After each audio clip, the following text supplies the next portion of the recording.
What's up? What's up? What's up? Welcome to the All Around. I'm your gracious host, Dr. Anthony. Please tune in on Mondays at 6 p.m. for your entertainment purposes. We will hit current topics, old topics, and everything else in between. Be there or be square. Deuces, my loves.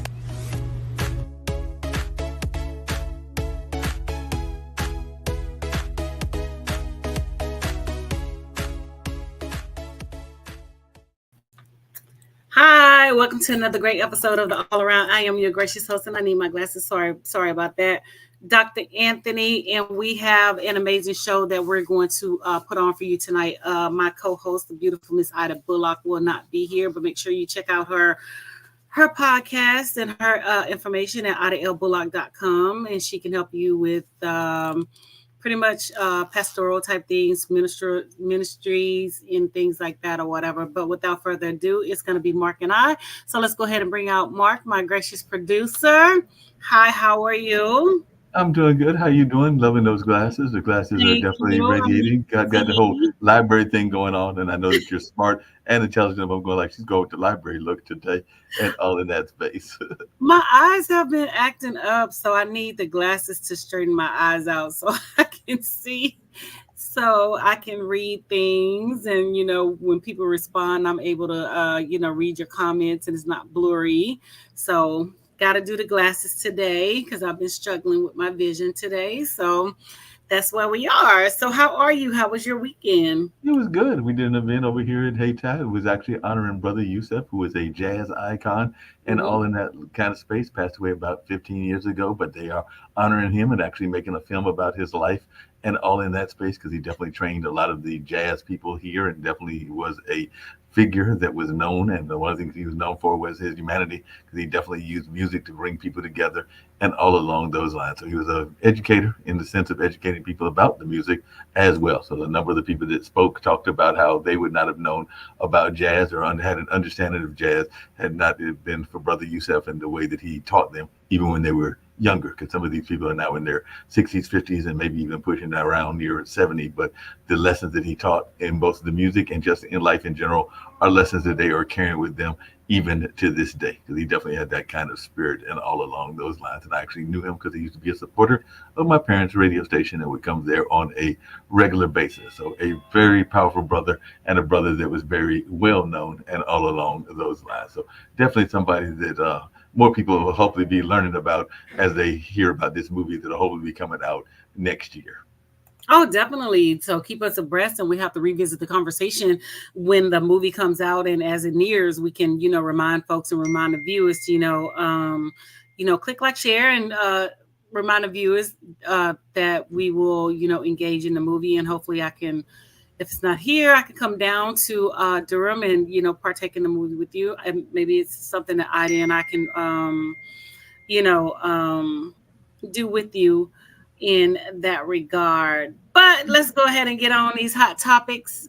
Yeah, speaking of hot topics, I know where you were going with that and everything. And like I said, he was a man that, ironically, I'm just going to use an example. One of the things that people talked about was that he literally would be out there cleaning the streets. Because like I said, he came from the Nation of Islam. He actually created something here called the Salam Center, which I think may still be in existence, or if not, at least some of the principles that they were doing are still around. So literally he would get some of our young people to go into what we call the West End, and he might be out there while he's doing his music and doing other things, but he also understood the importance of making sure that the neighborhood looked presentable. So one of the things that several people talked about is how he would be out there sweeping the streets, and that might have been what people were expecting from this brother that was an icon. He had his own demons and everything that he might have been facing, but still, I think that a lot of folks were surprised that he would be out there organizing some street cleaners and all in that space. So I know we're going to be talking about our youth and what they're not doing. So definitely that is something that maybe some of them need to be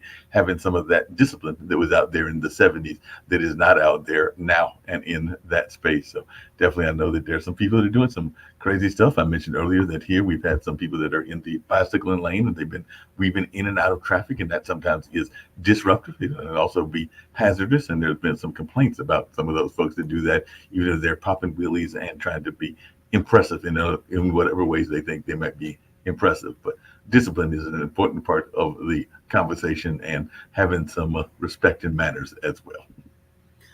I mean, it's just it's like the young people nowadays, they're not being brought up the same way in the same capacity that we were brought up. And I've been seeing a lot of videos on TikTok saying, like Gen X, we're far and few, but we're actually not. We're deep. We're heavy hitters, and it's like the Gen X versus the millennials, and the younger generation and things like that or whatever.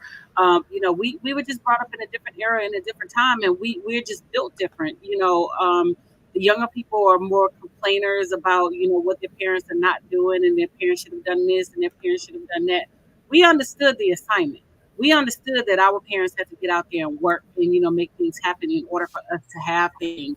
These children these days, they want a fast life, they want luxury, and they want all this stuff, but they want the parents to be able to provide these things, but also be there, when they need, when they want them there. But it's not going to happen.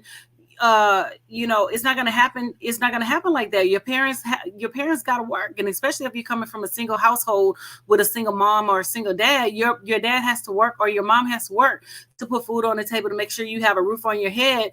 And some people are just not appreciative of the sacrifices that their parents are actually making in order for them to survive, and in order for them to have living space, and in order for them to have what they're having. Before we dig deeper into like our young black men, someone posted Garcelle, what's her name? Garcelle Beavers, the one that played in Jamie Foxx show. And she had her two sons, and she was basically discussing, parenting with the two sons. And the sons was like, I needed you 2 years ago, but you were at work and you were doing this, you were doing that. And I'm just like, you unappreciative little boy, you're unappreciative, and you're living a life of luxury, all because your mom put in those hours and put in that time to work. But you're talking about she wasn't your mom 2 years ago because she wasn't able to be at certain things because she had to work at certain points in time. And I just think that these young children nowadays, they just don't understand the struggle, and they don't understand what the parents are going through in order to make a living, and in order to make things happen for them. They want the cake in the pot, the kettle, and they want all of it, the icing, and they want to eat it too. But they're not understanding the sacrifice and what people are going through in order for them to get what they're getting, and to be able to do what they're doing. And it just baffles me how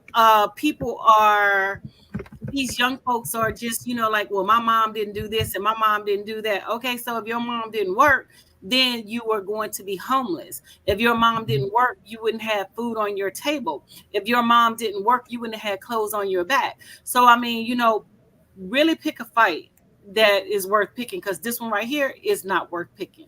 Go ahead, Mark. No, that makes a lot of sense. I can definitely understand where you're going with that. And all along those lines, I was actually talking to Robert Trower, and he's a professor here at one of our esteemed universities. And you're talking about how there is this sense of privilege, maybe even as well, because some of the kids feel that they don't necessarily, even if you want to talk about music, they don't necessarily have to buy music, because they can do a digital download, or they can get the music pretty much for free, and all along those spaces. So I sometimes wonder about these arguments between, say, the millennials versus Gen Z, or Gen Z versus the baby boomers, or millennials versus the baby boomers. How much of that argument is manufactured by the media, and maybe there are more similarities than differences, and sometimes they want people at each other's at each other's odds and going against each other, because it makes for good ratings and all in that space. But I was wondering your thoughts around that, because there is some of this conversation that goes on, and there's always a debate. As a matter of fact, a friend of mine that does a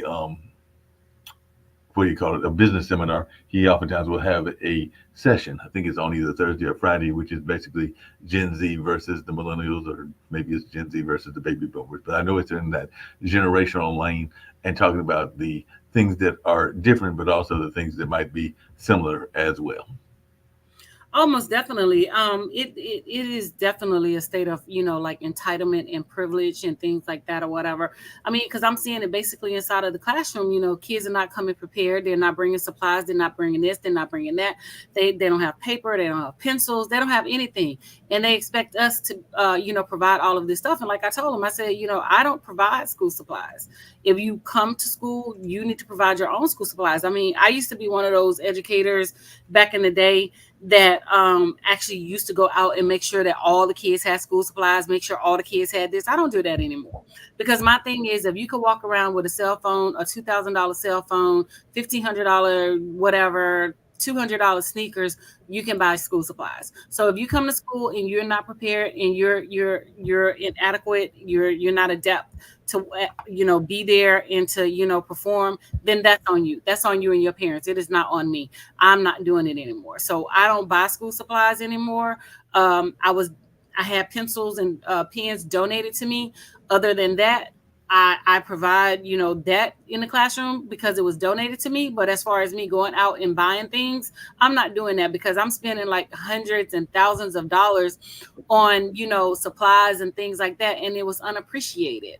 And the kids would just, like tear it up. So I'm just like, no, I'm not doing that anymore. And even with like Kleenex, they won't, in certain districts, you can't even ask parents to send Kleenex for their children's noses. So no, I'm not supplying Kleenex for your child nose. I'm not doing any of that stuff. Will I supply Kleenex for mine? Yes, because I need Kleenex for my nose, but I'm not doing it for somebody else's child. And it's, being, not being appreciated and things like that, as it is, as if I'm supposed to do it. So no, I'm not doing that.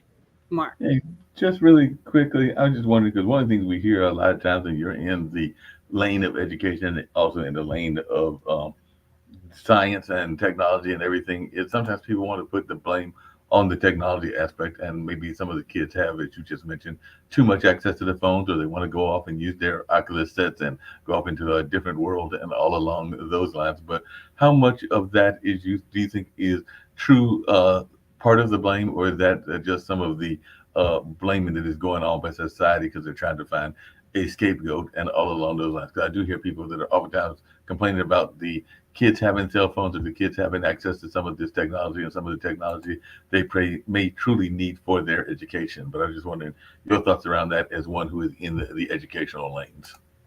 Well, the thing about it is, this is a parent problem. This is not a school problem, because who's funding the technology? Who's providing those iPads and those iPhones and those elaborate other devices that the children are using? The parents are providing it. It's a parent issue. So that's one of those things that has to be taken care of in the home. It cannot be handled at the school, because that's something that we just don't do, is handle it at the school, because at the end of the day, we are held responsible for those devices. I'm not taking any child's device. The only time I would take a child's device if I was administering the SAT or the ACT, and under those rules and guidelines, we are required to take those devices, or the child's test will be invalidated. All of the children in the room test will be invalidated. Otherwise, I'm not taking your child's device, because it's not my place. And if you had a problem with your child being on the cell phone, then you should address that at home. Because like I tell my young teachers who I mentor, pick and choose your battles. And battling with a child over a cell phone is something that I am not going to do. I'm not going to battle with your child over a cell phone that you know that your child has. And then the sad part about it is, the parents call their children during class and get upset when the child does not answer the phone. And so I'm just like, where is it coming from? So I'm like, it's twofold. We're damned if we do, and we're damned if we don't. So for me, as being an educator, I pick and choose my battles, and battling about a cell phone with the child is something that I personally am not going to do. So as far as the technology is concerned and blaming the technology, the children were not reading and they were not performing with math prior to the technology. You know what I'm saying? The technology just shed light on the situation at hand that we're dealing with. It's just shedding light. Just like the pandemic, they was like, oh, the children are suffering because of the pandemic. No, the children are not suffering because of the pandemic. The children were suffering before the pandemic. because of the pandemic, we were able to recognize and we were able to see it in a broad spectrum, in a like a live moment. We're living it now. So the children are home. So now you see that your child is not where they say that they are. Your child is not doing what they say that they're doing, and things like that. But again, this is nothing new. The pandemic did not cause your child not to be able to read. The pandemic was not because causing your child not to do homework. This was happening pre-pandemic. Yeah. And No, while we were definitely. in the pandemic, like I said, we shedded light on certain things, and a lot of parents was like, oh, well, the teacher shouldn't get paid because, we're having to do X, Y, and Z. You didn't have to do anything.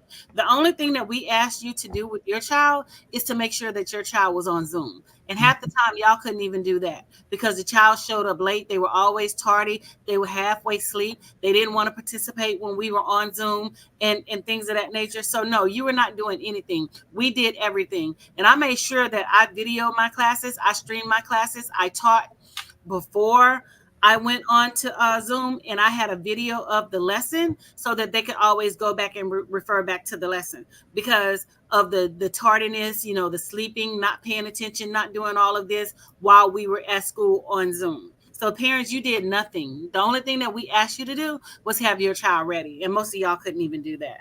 No, Mark? speaking of having children ready and everything, one of the things that I've heard that people have complained about, and I'd love to hear your thoughts about this, and even comes back to the carjacking and a number of other things that Mhm. have gone on, even what happened, I believe it was in Chicago, and it was about a month or two ago, and all along those lines, is that sometimes when these activities happen, it is because of the kids going into spaces that maybe they don't have the permission to go into, and all along those lines. Because I want to say that one of the protests, and that's what I'm thinking about, that I think was in Chicago, they were trying to go into a closed park. And one of the things that we hear people talking about is that the reason of the carjackings and the reasons of some of these other activities is because there aren't enough recreational activities for the kids, whether that is a football field or a baseball field, or whether that is a number of other recreational activities, even some of the stuff in the gaming lane with esports and other games that they don't have access to. I think even here in Durham, they've been talking about doing something with our old wheels skate park because sometimes the complaint is the kids don't have enough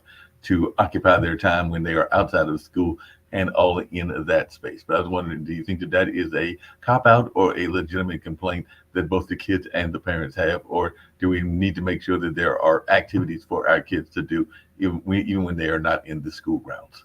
It's a cop out. There are activities. You have nonprofits that's out there that's doing all kind of stuff. I have a nonprofit. Other people have nonprofits that's out there that's bringing things to the community. It's definitely a cop out. You have after school activities. You have different clubs. You have sports inside of the school. You have AAU teams. You have all of this stuff that is going on outside of the school, and a lot of times the parents don't support because they don't want to take the child to practice. They don't want to have to deal with the extracurricular of these activities. I mean, we're at a crossroads right now because the parents are complaining that, oh, we don't get time with our children because y'all gave too much homework. So now now we don't really assign homework anymore. So my thing is, you can't have it both ways. You can't have your cake and eat it too. It's either you're gonna do it or you're not. So you can't say in one capacity that there's not enough activities and that the children are suffering. No, there are activities. You pick and choose what you want, and some of y'all don't want to participate in activities, and some of y'all don't want y'all children participating in the activity because it requires you to be there. It requires you to be present. It requires you to pick them up from practice. It requires you taking them to games. It requires all of this stuff that you guys do not want to do. So no, it's not. It is not that there aren't enough activities. There are enough activities. It's what you want to do with your child and what you want to do with your children, to say the least. So I think that's a major cop out for them to say that there aren't enough activities. There's always something going on. You have things that's going on at the public library. You have things that are taking place in, different capacities in different neighborhoods. There's always type of free stuff that's going on. Even here in DC, you have the museums. Most of the museums are free. You can take your child to a museum on the weekend, but parents are not spending that time with their children, and they're not engaging with their children like that. So quite naturally, they're going to blame it on what? The school system, the educators, and things of that nature. Mark. Wow, that's definitely interesting. Everything. I was actually pulling up an article, and it's very interesting. Apparently, early education is something that people talk about, and in of all places, Idaho, they are leaving early education up to the families. And one town set out to get universal preschool anyway. So one of the things that they were talking about was after reading a book about the five senses to a semicircle of rap 4-year-olds, Abby Hawker tells the children in her afternoon preschool class that she has a surprise for them. She drags a small popcorn maker onto the carpet and asks them to consider which of these senses might be activated when she pours the kernels into the machine, when the kernels heat up, when the popcorn begins to pop. Moments later, the children squeak with joy as the corn kernels burst and they get their popcorn. While Hawkins explains what the kids are seeing, she asks them questions that connect back to the day's lessons. From the activity, the class transitions to snack time, stimulating the two more senses, touch and taste. So it looks like she is using this particular background in order to bring in a lot of things that are in that early education space. And like I told you before, and I've told other folks on other shows, one of the greatest things that I saw my dad do was actually teach my nephews, who are now 14 and 15, about education at a very young age. He was showing them things around nature when they were probably like 2 or 3. And I know that there are some people that think that that is too early to engage kids in thought. But I think that this example that I just gave of that class in Idaho, as well as what my dad did, show that this can actually make you a better, well-rounded individual as you grow into your teen years and adult years as well. But as one that is into that space, and apparently President Joe Biden has got an effort to expand child care support, then guess what? It's faltered. Why? Because there's all kinds of debates going on the political level, and if one person that's a Democrat says something, the Republicans are probably going to yell back at it that it's the wrong thing, and I would argue the same happens on the other side as well. But definitely wondering your thoughts around early education, and should government be helping in some of these early education efforts? Well, the government has always been helping in early education. When you go to universal preschool, pre-K, those are government funded programs because a lot of the pre-K and the 3-year-old programs are not funded through the school system. They are funded through other government entities and things of that nature. So they're always, they're there, and it's been there. Now the problem with that was it was a half a day, and most people wanted it to be a full day. Some of the kids only went in the morning time, and then some of the kids went in the afternoon. But they were trying to get it to where it is a full day for 3-year-olds to attend school, and in certain districts and in certain states, 3-year-olds do attend school the full day. Now, as far as early education is concerned, early education is very important. It is extremely important, and the state is leaving it up to the parents, which I think is it's a bad idea, because a lot of the parents don't engage their children in terms of early education with let's just say speech, with like speech and things like that. By the time those kids get to kindergarten, they should have a vocabulary of about 5,000 words. And it is a proven fact, and it is also known that Black children are suffering because their vocabulary is not there, and they're already behind the 8 ball when they come to school, and they're already at a disadvantage because they're not getting the same early education opportunities as their white counterpart or their Asian counterpart. So they're already at the behind the 8 ball when they even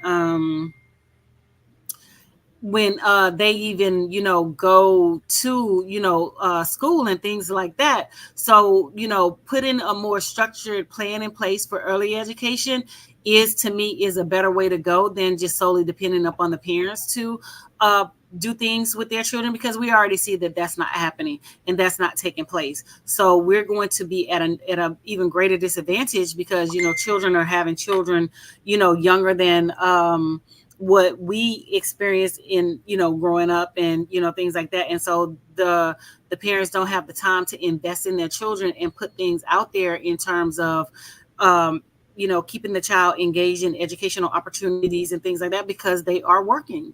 And so I just don't think that's a good idea to just solely rely on the parents.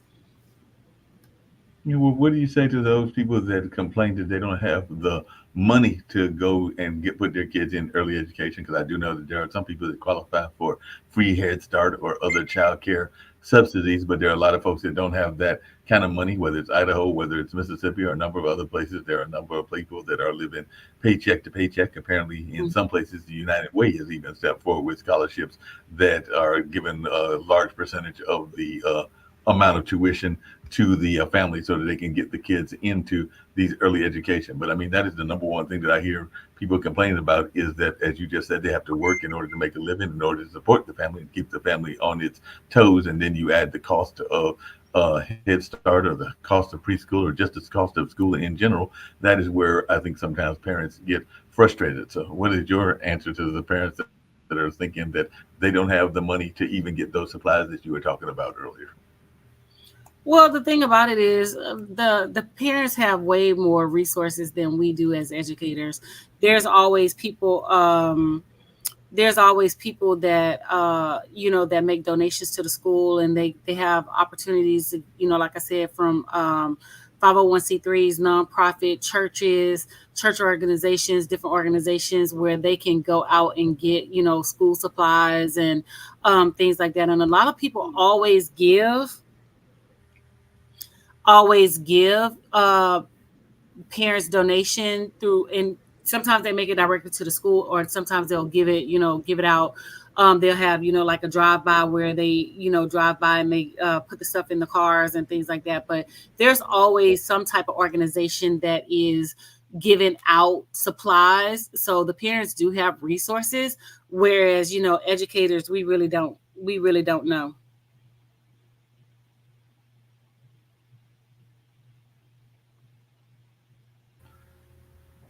Yeah, just really quickly on that same note and everything along those lines. One of the other things that I've been hearing people talk about, and I'd love to hear your thoughts about this, because you kind of alluded to it both on this show and other shows as well. But, during the pandemic, there was a lot of money that was given out. It was called pandemic cash and all in that space.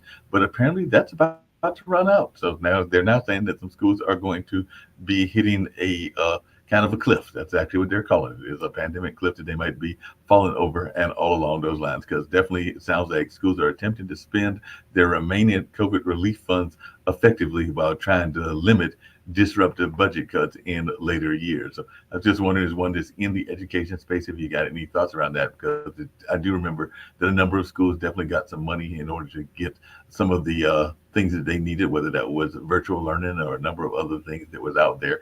And now the people have gotten used to that money. It's like any other loan or money that you get. After you get used to it and it gets cut off, then that becomes problematic. So what is your thoughts around this? Because apparently this money is about to run out, just like a lot of other kind of money is about to run out as well. So definitely, is this going to cause a serious problem in our schools? Because tens of billions is a lot of money, but if you don't have it, then that's a lot of resources that you might be missing as well. So Dr. Anthony, any thoughts around this money that came in to rescue the schools and now it's about to be run out? Because I do know that no matter what kind of money you're getting, a lot of times you become dependent on it, not you personally, but people in general. And then as soon as they lose that asset, they're kind of at a loss. Well, I mean, the thing about it is, the federal government did pour extra money into the school system, that to help schools become one-on-one, one-to-one, and that Right. means provide computers and internet for the parents, the hotspots and computers for the children to be able to use. So now we are in the district that I work in, we're one-to-one, and mostly all of the school districts and surrounding school districts that I know are one-to-one. That means that the children are still being instructed online, even though they are still sitting in front of the teacher. You still have to submit your paperwork online, submit assignments online, do things online, and things of that nature. Although they're still going to school. So I mean, I don't think it will affect the children in that regard, but I do think it may have an effect on the staffing. If some of that money was utilized for additional staff, it may have a direct effect there, because a lot of the schools, their population has increased. Actually, I know we increased a lot this school year. I have classes with 43, 40, 40, 43, 42, 42, 40 plus students inside of those classrooms. And and we have like 10 vacancies and, additional teachers out every day. So it may affect, staffing as far as, supplies are concerned. We're not really utilizing a whole lot of paper pencil. Everything is pretty much online, and everything is submitted online through the online platform that we're using. And we use Canvas. We were using Google Classroom, but everybody is onto Canvas except the younger grades. So it just depends on how they were using the money and in what capacity. Yeah, that makes sense. That makes a lot of sense. By the way, I was looking up some articles around education because I knew we would be talking about education and our kids. And I have some good news for you. At least I think it's good news. You might not think it's Mhm. good news 'cause it might be a rival and everything. But the Washington Business Journal had an article earlier today, and they said that even if you don't have kids, and as we know, I don't have any kids. I don't think you have any, but we do have. In my case, it's nephews. I think you have nieces and nephews, and it says even if you don't have kids, your local high school matters. The quality of a local high school assessed by test scores, graduation rates, student to teacher ratio, and more is a massive contributor to property values, workforce development, and business attractions. And they named a specific school. They said, just look at Thomas Jefferson High School for Science and Technology, the perennial top high school in the region. That STEM focused magnet school, pulling some of the top young minds from across Fairfax County, is a feather in the cap for the county's economic development leaders as they hope to lure business relocations. Your employees will have the ability to send their children to one of the top high schools in the country. Has a nice ring to it, is what the article says. And yet, those of us in the business community who are parents often determine where we want to live based on the reputation of a neighborhood's high school district. So they've actually got an article that ranks the Greater Washington top ranked public high schools as compiled annually by the U.S. News and World Report. So we're going to see whether your school falls in that or not, if I can pull up that article and in that space. But they assessed nearly 25,000 public schools nationwide, ultimately ranking 17,680 of them based on third-party data from the U.S. Department of Education's annual Common Core of data and those different tests that we talked about, including those assessment states. Measures and all in that space. And definitely, it looks like some of the schools there in Greater Washington are doing quite well. I just named one of them, and I'm actually trying to find the article that talks about some of the other ones as well. But I don't know if you've had any particular dealings with that particular school, and if you agree with this article that it is a top ranking school in that space and all along those lines. But it was an article that was actually published today. So it was actually in today's publication that I saw that. So what is your thoughts around the nature of what the article said? And apparently there's some schools that are doing good in business because it helps with the economic development of a community because you are getting drawn into a neighborhood that is known for its education and all along those lines. So I just wondering your thoughts around that. And I'm actually going to try to pull up the slideshow because they actually give the top high schools in this slideshow in the region and all in that space. As a matter of fact, I think I might just pull it up and see what we've got going on because I know nothing about these schools and all along these lines, but you may actually know them since this is your neighborhood and all in that space. I'm going to do a shared screen and we're going to see if these are schools that you are aware of and all along those lines. Like I said, this is an area that I am not that familiar with, but these are some of the ones that they mentioned and all along those lines. So we're going to see if we can get that up. But apparently there is a school named Chantley that is in Chantley, Virginia, that is one of them. And they talk about even some of the statistics and what they are good at.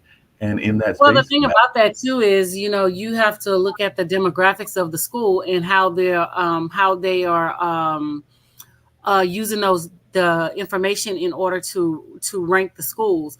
Because if you look at let's just take we could take those schools and schools in Louisiana or whatever. The rankings are different based on how the people are employed, the employment, the area, and things like that or whatever. So quite naturally, Louisiana is not going to have like all the resources. And I'm just using Louisiana. I'm just throwing it out there because it's down south. Louisiana is not going to have all the resources that these schools out here have or whatever, and things of that nature. And these schools are predominantly in white school districts. The makeup of sped to black to Asian to whatever other demographics that they have may be different, because when the schools are ranked, you have to look at how they're ranking the schools and how they're utilizing that information, such as like sped their sped population. Their sped population may not be like the sped population in another school system or another area. So it just depends, like I said, on how the rankings are. I'm not familiar with these schools because I've never Yeah. worked in Virginia. Mhm. So I'm not, like familiar with, their school system. And although I was vetted to try, they were vetting me to come to Alexandria, but I chose to go to the school system where I am right now, whatever. But, like I said, it's different mechanisms on how the schools are ranked. And a lot of it has to do with, like the parental income, because we know Northern Virginia, their income is super high in terms of the parents and the homes and other things that factor into those school systems, and And it looked like they were, and it even looked the like they Rock were covering. with them, And even as the you say, it Rocky. looks like they were covering a lot of the different parts of DC. I'm looking at the statistics, and it does look like it is around math and reading proficiency, graduation rate, student teacher ratio, and the enrollment of color, which I'm assuming is the enrollment of people of color, because one of the schools, the one that you're seeing right here, is Basis DC, and I did see another one that had like 50 or 60%. But you are right that some of them had a much lower percent, and all in that space. Even this Thomas Wilton that is Hmm. in Rockville apparently has like a 60% of our population of people of color, POC, and all of that. But it does look like it was done in that sense and everything. It does look like it was the entire, not just Virginia, DC, and Maryland area in this particular area study that they were doing. That's what they would call it, the top rated high schools in Greater Washington. So I'm assuming that's like the suburb parts, like in Northern Virginia, Southern Maryland, as well as DC proper. That would be Hmm. my guess based on what I am seeing here. But you're right, I am seeing some that have a significantly lower, like this is an academy high school, and they've only got about 37% of us that are in that particular school. But I did see some other ones that were like, this one is actually closer to 96% because it's named after one of our famous people, that being Benjamin Banneker High School, and that's got like a 96.3 and everything. And it looks like it's one of the top ranked ones in that space, because they got a 98.2 overall score with a score of 82 in math and 97 in reading proficiency, and a graduation rate of 99%, which is very high for a school, and particularly a high school. So that is something they should be Well, commended. again, the graduation rate is dependent upon the type of students that's there. And like I said, you can't compare apples to oranges and oranges to apples and apples to grapes and things like that or whatever. So these schools have, high graduation rates. These schools are predominantly white. They're predominantly white institutions. So, like I said, the way that they're ranked and what they're looking at is totally different from a school in Maryland, Louisiana, Houston, Baltimore, or DC, or things like that or whatever, where the graduation rates are not the same, and the demographics of the students are not the same, and the socioeconomic status of the parents are not the same. So this is totally different from what we see in terms of different high schools, the demographics, the children that they're focused on, like their spare population, just different things. So like I said, it's different when it comes to different schools. So we would have to actually look at how they broke that stuff down. We would have to actually look at the data and see where they were pulling their information and how they ranked the schools in terms of their 1 through 20, and with the best and the least and things like that or whatever, because we actually don't know. we No, we we just don't know, and I agree with you on don't that. know. How important do you think it is, Dr. Anthony? Because something I hear about all the time, and some people love it. You actually mentioned it earlier during the pandemic, but um, sometimes I hear people that are complaining about the amount of students to the amount of teachers, and even in that survey that I was showing in those thumbnails and everything, there were some that were like 18 to 1 or 20 to 1 or something along those lines. And of course, we hear some people where it might even be as many as 50 to 1, and that can be a hard group to manage, and all in that space. That is sometimes when the resource centers or the resource officers get involved, and all in that space. But how important do you think it is to have manageable sizes, particularly in the school level of secondary school, not necessarily college, and not maybe even necessarily high school, but definitely in elementary and middle school, and even high school to some degree. How important is it to have manageable school sizes? Well, it depends on what you call manageable. I mean, because like I said, I have, my largest class has, like 43 students in it. I don't have no issues or whatever. So it depends on what you deem as manageable, because just because a person has, low numbers does not mean that they can manage a classroom. It's dependent upon that individual teacher. And so, so it could, like I said, classroom management is not a niche for everyone. So I've never been one of those educators who has, had issues with managing my classes. What I say is what I say. I don't raise my voice. I speak to my kids just like this. And like I tell them, if this is not the place for you, then you need to go and get your schedule changed, because it's going to be my way and my way. So your parents don't run my room, I run my room. The administrators don't run my room, I run my room. And if you don't like my ship, you can jump off at any time. Go get your schedule changed. So, like I said, it depends upon the educator and, in terms of how well they manage. Now, in an ideal situation, yes, 22-1 or 15-1, depending. We try to keep it around those numbers, but with the way, people are moving into the area and people are just having more children, we just don't have the capacity to have, like smaller classrooms. And then with the shortage of, teachers and other staff and personnel, the school system, the classes are going to get larger, because we just don't have the bodies to fill those positions. So the kids got to go somewhere. They can't sit in the classrooms alone, by themselves. They have to be, receive some type of instruction from somewhere.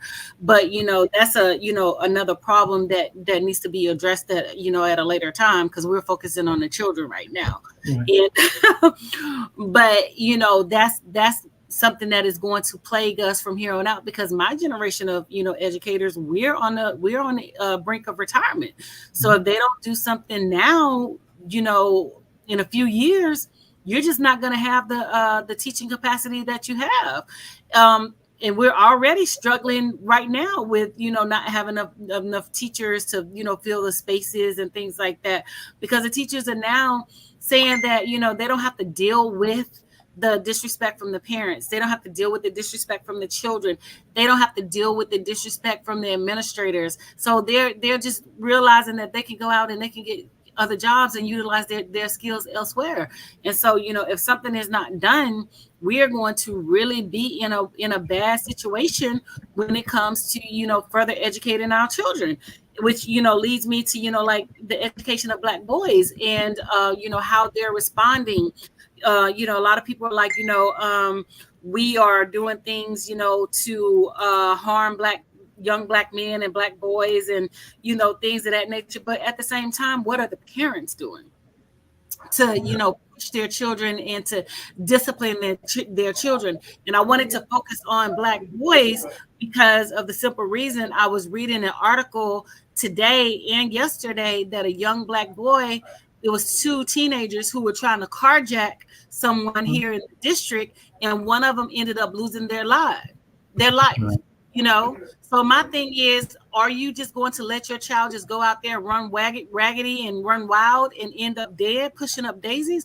Or are you going to do something and tell that child that they need to, focus on getting their education, focus on learning how to read, focus on learning how to computate math? And I'm not saying that they have to be a Rhodes Scholar, but at some point they need to learn how to read, need to learn how to fill out a job application, need to learn how to do just basic things in order to be able to survive, because you're not going to be able to go out, rob, steal, and kill to make your life easier. That's not happening. And a lot of our children are being caught up in that particular realm of stealing, carjacking, and the parents are like basically saying that we should give these kids a pass because of this. No, we shouldn't give them a pass because of anything. You need to be a parent, and you need to parent your child, and you need to make sure that your child is doing what they're supposed to be doing, period. I mean, carjacking is definitely a crime, and you should have to pay the consequences for doing that crime. And all along those lines, I do know that there are a number of folks that are, trying to do some blaming in the sense and all in that kind of way. But there is a conversation because I've had friends that are in the space of youth advocacy, my brother being one of them, but others as well. But as one is in the education lane, and I am going to bring up the video that you're talking about because apparently there's a spike in carjacking there in the DC area and all along those lines. But is the school to prison pipeline, in your mind, as an educator, a real concern? Because that is something I hear people talk about. Is this a school to prison pipeline, and how we might be actually training our kids, some of our kids, to actually go into the prison system? And we know that the prison system can be a very big business. In some states, that can even be another university because sometimes they go there and learn skills that we don't necessarily want them to learn, which is how to become even more efficient criminals and all in that space. But I was just wondering your thoughts about this school to prison pipeline and whether it is something that you are as concerned about as we are hearing some of the other educators, activists, and other people talking about.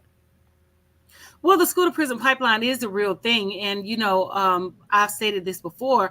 A lot of our children are funneled through special education that goes into the school to prison pipeline. And that's another thing where I'm saying that we need to focus our intent on the parents and have the parents, focus their intent on the child. Because as an educator, we can only do so much. I see children for an hour and a half per day.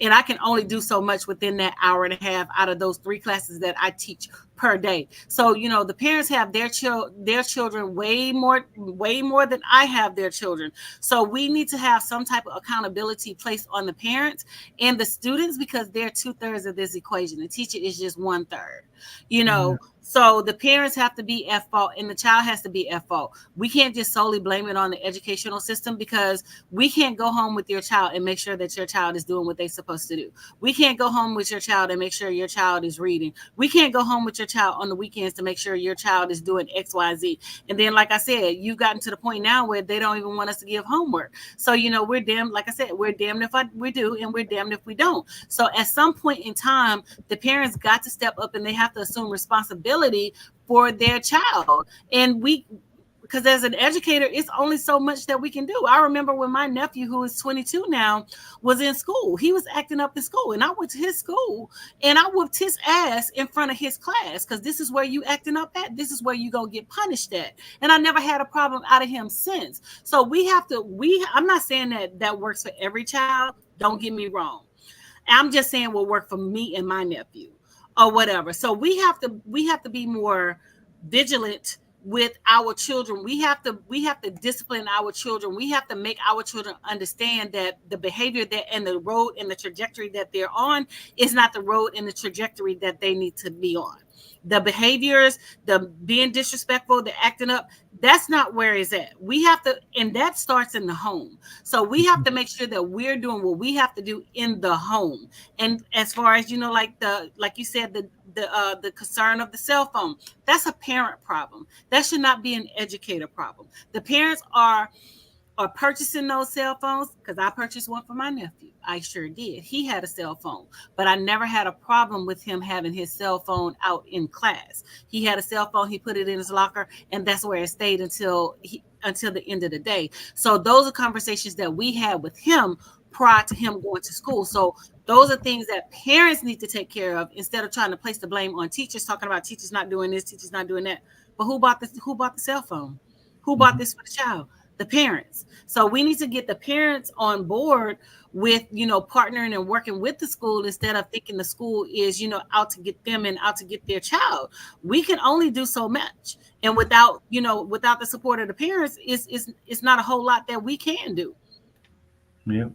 Speaking of support and everything, how important do you think it is in the school system? And I'd love to hear your thoughts around this. We haven't talked about it before. I kind of alluded to it before and everything, and not just the teachers, but how important is the support staff? Because I definitely mentioned the resource people earlier, like the resource professionals that are there in terms of being part of the security and all along those lines. But as I have stated on this show and other shows, one of the first jobs mom had when she was much younger, in her 20s, and I was a baby, was as a guidance counselor. And I know some others that are in some of those other support staffs, even cafeteria workers, which is what my grandmother was, and all along those lines. So as an educator, how important is it for you to have the back and for them to have your back of the support staff. I would even argue down to the gender as well. But I'd love to hear your thoughts around the importance of the support staff also in education.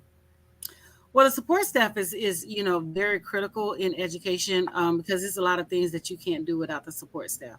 You can't run a school without your janitorial services. You can't run a school without your cafeteria staff. You can run a school without teachers because other teachers will cover. You can run a school without an administrator because the school can go on and it can function. But without the support staff, we cannot run. We cannot function in the capacity of a school. We need those people. They're just equally as important. And I know at my school, our support staff is very engaged with the children. Some of them coach, some of them, work in multiple roles at the school. So the support staff is equally as important as the staff. And we don't look at them as a support staff. We just look at them as staff. Their role is equally important. And, we have to understand that. And so, for example, there was a young man I was sitting and observing a Spanish class. A teacher was in my class during my planning period, and students were being disrespectful to this older gentleman who is a substitute teacher for that particular subject or whatever. So I intervened and I was like, how are you going to be disrespectful to him? I said, now what if your mom or your dad or your grandmother or your grandfather come to this school and I'm just flat out disrespectful to them? Would you appreciate it? And they were like, no, we wouldn't like it. I said, exactly. So this is somebody's father. This is somebody's uncle. This is somebody's dad. This is somebody's brother. This is somebody's cousin. So why are you doing it to him? And so, when you put things in that perspective and, make children see things in a different limelight, then you get that light bulb moment. Oh, okay. You know what I'm saying? So I was like, so we're not going to be disrespectful to him or whatever. But, everybody's not like Dr. Anthony. Some people don't say, whatever. Some people don't say step up. But, we support our support staff because everybody is needed. No, I definitely agree. The support staff is very important. And as you just said, sometimes those are life lessons that we get can be definitely from the teachers. The teachers definitely give a lot of life lessons, but I also know that sometimes even they will listen because sometimes, as you just said, they will pull people off to the side and be like, that's not what you're supposed to do in terms of respecting a woman or in terms of some of the other life lessons that you need to go on in life and everything. And they will have been known, some of the support staff that I know, to pull people over to the side and either one kind of back up what the teacher has already said, but also sometimes even take the lead in bringing that message out there and all along those lines, because sometimes that is a role, and it's an unofficial role that I think a lot of people have in that space. And I know that there are a number of people that can learn some very valuable lessons from even what the janitors are doing and not think of them as being lesser than in the society and all in that space. I was going to bring up this video of the carjacking situation that you had alluded to, and we're going to get on out of here very shortly. But since we've been alluding to it, I was going to bring up it in context so that folks can hear kind of what you've been dealing with. This was actually the one that involved a senator and all in that space. I was going to bring it up, and we're going to hear a little bit about what is going on in your lanes in that space. So get ready to bring that up so folks can hear a little bit about what is going on in this way and get the perspective from the news media and all along those ways. Yep. Oh, hold on a second. Apparently the volume is not on. Carjackings in D.C. is outpacing. Congressman Cuellar joins a growing list of victims of D.C. carjacking. The increase in carjackings in D.C. is outpacing all other violent crime this year. The News 4 I-Team has tracked carjackings and the difficulty solving these crimes for months. Tonight, investigative reporter Ted Oberg is back with us with a new angle on it. Ted? Hey, Jim and Owen, it gets more attention when the victim of one of these cases is a member of Congress. But the reality is they are our neighbors in this community. And according to DC police, Congressman Cuellar's carjacking last night was the 754th carjacking just this year. That's about 3 every day. DC police reported 79 carjackings in September. It is down from the summer highs, but still one of the worst months for carjackings in DC in the nearly 6 years DC police have reported these stats. There are more than twice as many carjackings in September as last September, and comparing the last 7 days to the same week last year, nearly 7 times as many. The carjackers who allegedly took Congressman Cuellar's car last night were armed, as are 75% of carjackers in the city this year. They also have not been caught, and that's common as well. Of the 754 carjackings in D.C., only 113 arrests. Some have been charged with more than one of those crimes, but it's about a 15% arrest rate.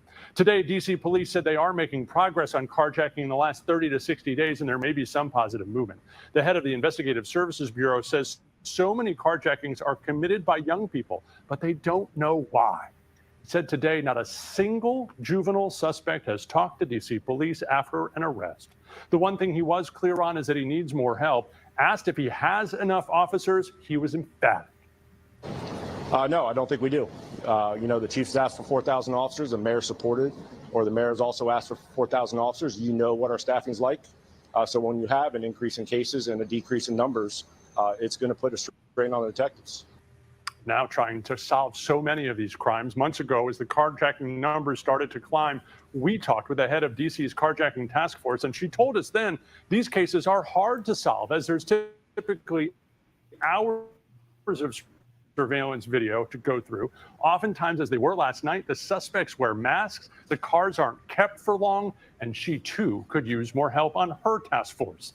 On this case, Jim and Nunn, they will get more help. D.C. police tell us this investigation is being handled by U.S. Capitol Police and the FBI. All right, Ted Oberg live for us this evening. So that was about what y'all are dealing with and everything. And a personal friend of mine said he got carjacked, in D.C. Not long ago or whatever. And I'm just like, this is just getting out of control. It's getting out of hand. And the thing about it is, the parents are like, we need to be sympathetic towards the child. No, you need to teach your child right from wrong or whatever, because when they're out there and something happens and your child loses their life, then you want us to feel sorry. But, what about the, feeling sorry for the person that your child was carjacking and that your child was going to do what they were going to do to, in order to get that car. So, at some point, parents need to take some type of accountability with their children and teach them, right from wrong. Because if they don't teach them right from wrong, the streets are going to teach them right from wrong. Speaking of teaching right from wrong, and I know we're winding down and everything, and this is going to be a whole other subject, and we can get to it when Miss Ida is here next week and everything. But there has been a lot of conversation around the proliferation of guns in our society as well, because I know there was another mass shooting, and a lot of people are having guns, and I'm not saying that you don't have the right to self-defend yourself and to have self-defense and all along those lines, and sometimes the gun is the only way to do that. But there is definitely a lot of people that are thinking that we are having too many guns in our society, and that we've got to do something about regulating them, particularly those guns that don't have a purpose other than to kill, and all in that space around like AK-47s and other kinds of guns that are out there. But like I said, that could be a whole nother conversation for a whole nother show and everything, but it is something that we can definitely get into some deep discussions around, because definitely I think that there's got to be something done in the sense of gun control and all along those lines. And if you want to answer really quickly your thoughts, and we'll definitely save it for a deeper conversation with Ms. Ida, yourself, and others that may join us and everything. But definitely, I think that something's got to be done, because I know that it's happening all over. We've had people literally walking to churches. We've had them in country towns, because I think that one of the last ones was in Maine, which is definitely a country state, and all in that space. And there's all over, not just the country, but all of the United States, but all over the world as well. But definitely, the guns are not a problem. Guns don't kill people. People kill people. That's true. The guns is just a mechanism in which the person is killing the person. So my thing is, you have to look into where the source of the problem is coming from, and the source of the problem is coming from inside the homes. Hatred is taught inside of the homes. So if you spew hate and you're teaching your child hate and you're teaching your offspring hate, what do you think is going to happen? They're going to go out there and they're going to kill people just like they're doing right now. So, my thing is, we have to take a step back and we have to look at where, all of this hate and trauma is coming from. Because, when black people are fired upon, it's because of the color of our skin. Right. It's because, it's because of that. When white people are fired upon, I don't know what it is because of that, because I'm not white. So I don't know. But, hate is taught. Hate is a learned behavior. And so that is something that is, spewed from the parents, that's spewed from the grandparents, that's spewed from, the people that they're involved with.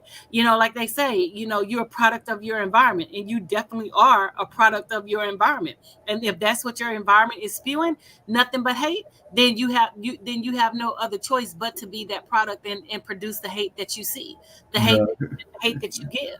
No, I definitely hear you on that. I definitely agree with you on that. It's definitely a learned behavior, and definitely hate is a major issue in our society and everything.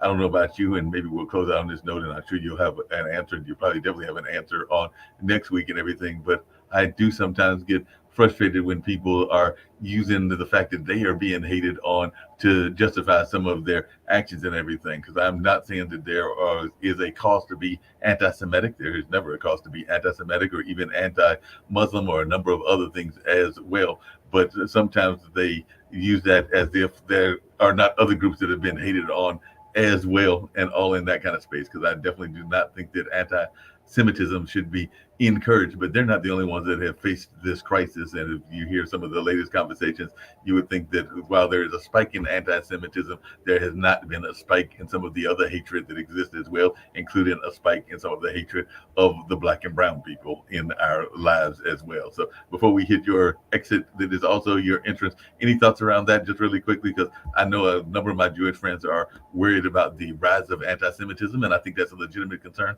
but there's also a rise of hatred just in general as well. Well, I mean, my thing is with the Jews, you only speak up when it comes to your people. You don't speak up when it comes to my people. So, welcome to my world. You know what I'm saying? So what you're receiving is what we receive on a daily basis. You know what I'm saying? But when you don't like something that we say, oh, you want to cancel us like you cancel Nick Cannon, you want to do this, you want to do that. Like I said, I don't like nobody. I don't care if you're Jewish, white, black, purple, green, blue, or whatever. I don't like anyone or whatever. But what I'm not going to do is I'm not going to side with your people and diss mine. So when you step up and defend mine, I'll step up and defend yours. And we can leave it at that. Yep, definitely gonna leave it on that. We'll get on out of here. And don't believe Dr. Anthony. She doesn't hate everybody. She actually likes Mark and Miss Ida and all along those lines, even though she's spouted and said, maybe I don't like y'all as much as you think I like you, and all in that space. But we're definitely friends, both online and I just said I don't like nobody. I don't like it. It has nothing to do with, your race or anything like that. I just don't like people. If I deal with you, I deal with you. If I don't, I don't. It has nothing to do with who you worship, your race, and, things like that or whatever. It's just if I deal with you, period. So make sure y'all click like and share. The clock on the wall says that's all. We will be back next week with some more hot topics, and hopefully Miss Ida will join us, and we will continue to focus our lenses on what's happening in the world, and bring you guys some great conversation and some deep down Dr. Anthony thoughts, and some deep down Mark thoughts, and some deep down Ida thoughts, and I might have her clenching her pearls and all that good stuff next week, but we have to wait and find out. So make sure you click like and share, and keep those numbers pushing on up so we can go ahead and get that number one spot. Deuces. Going for number one, no doubt about that. Deuces on out of here and everything. That we're going to get on out of here. I can actually now see the cities that are represented as well. So I do know we're getting some listeners in other parts of the country and even other cities and other states. So we're going to go for all 50 states. We haven't got there, and all 200 and something countries. So I think the last time I looked, we were at like around 100 and something. So we got to get to the 200. I'm going to personally start targeting some of these places that we don't definitely have. I'm going to be like, definitely. You got nobody from I'm trying to think of one, Mozambique yet. So I might have to start targeting Mozambique and some of the countries that we don't have on our list and everything. But on that note, we're going to get on out of here. Dr. Anthony, it was always fun talking to you. Always enjoyable. And we're going to get on out of here. Deuces, my loves. See you next Monday. See you next Monday.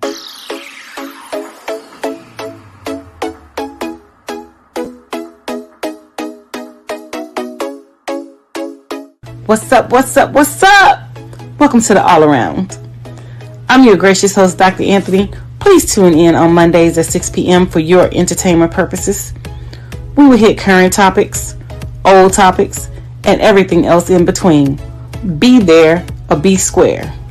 Deuces, my loves.